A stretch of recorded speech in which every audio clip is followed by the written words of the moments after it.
Hello everyone, welcome to my channel.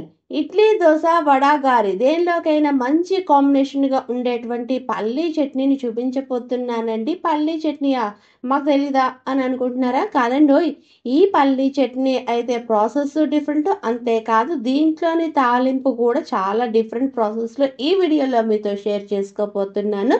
ఇంకెందుకండి ఆలస్యం, వీడియోలోకి వెళ్ళి ఆ ప్రాసెస్ ఏంటో చూసేద్దామా మరి. పొయ్య వెలిగించి పాన్ పెట్టుకొని దీనిలోకి 2 టేబుల్ స్పూన్ ఆయిల్ను వేసుకోవాలండి. తర్వాత దీనిలోకి 1/2 కప్ శనగపప్పు, 1 కప్ పల్లీలను వేసుకొని ఫ్లేమ్ అన్నది లో టు మీడియం ఫ్లేమ్లోనే పెట్టుకొని ఇటు శనగపప్పు పల్లీలు అన్నవి మంచి కలర్ వచ్చే అంతవరకు వేపుకోవాలి. ఇలా వేగిన తర్వాత దీనిలోకి శుభ్రం చేసుకున్నటువంటి 2 ఇంచుల అల్లం, 2 రెమ్మల కరివేపాకు, ఫైన్గా చాప్ చేసినటువంటి ఒక మీడియం సైజ్ ఆనియన్ వేసుకొని వీటన్నింటినీ ఒక్క నిమిషం వేపుకోవాలండి. ఇలా వేపుకున్న తర్వాత దీనిలోకి 2 టేబుల్ స్పూన్ ఫైన్గా చాప్ చేసిన కొత్తిమీర, మీకు రుచికి అనుగుణంగా ఎండుమిరపకాయలు, నేనైతే ఇక్కడ 7 ఎండుమిరపకాయలు తీసుకున్నానండి.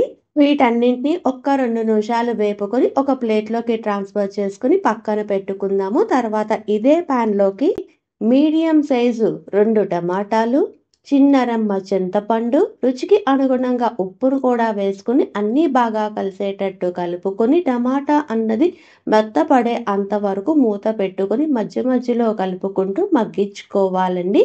ఇలా మగ్గిన తర్వాత దీనిలోకి ఒక్క వలవనంటి 6 వెల్లుల్లి రెబ్బలు కూడా వేసుకొని ఒక 2 నిమిషాలు ఉంచుకొని పొయ్యి అన్నది ఆఫ్ చేసి వీటిని పక్కన పెట్టుకుందాము.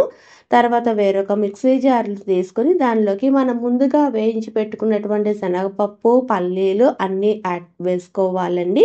తర్వాత దీనిలోకి మనం ముందుగా పక్కన పెట్టుకొని చల్లారి పెట్టుకున్నటువంటి టమాటాలు కూడా వేసుకొని ఇది నలగటానికి సరిపడా వాటర్ని యాడ్ చేసుకొని ఫైన్ పేస్ట్గా చేసుకొని ఒక బౌల్లోకి ట్రాన్స్ఫర్ చేసుకోవాలి. ఇలా చేసుకున్న తర్వాత మనం పచ్చడి రుబ్బుకున్నటువంటి మిక్సీ జార్లోనికి కొంచెం వాటర్ అన్నది వేసుకుని ఆ వాటర్ని కూడా ఈ చట్నీలోకి వేసుకొని బాగా కలుపుకోవాలండి.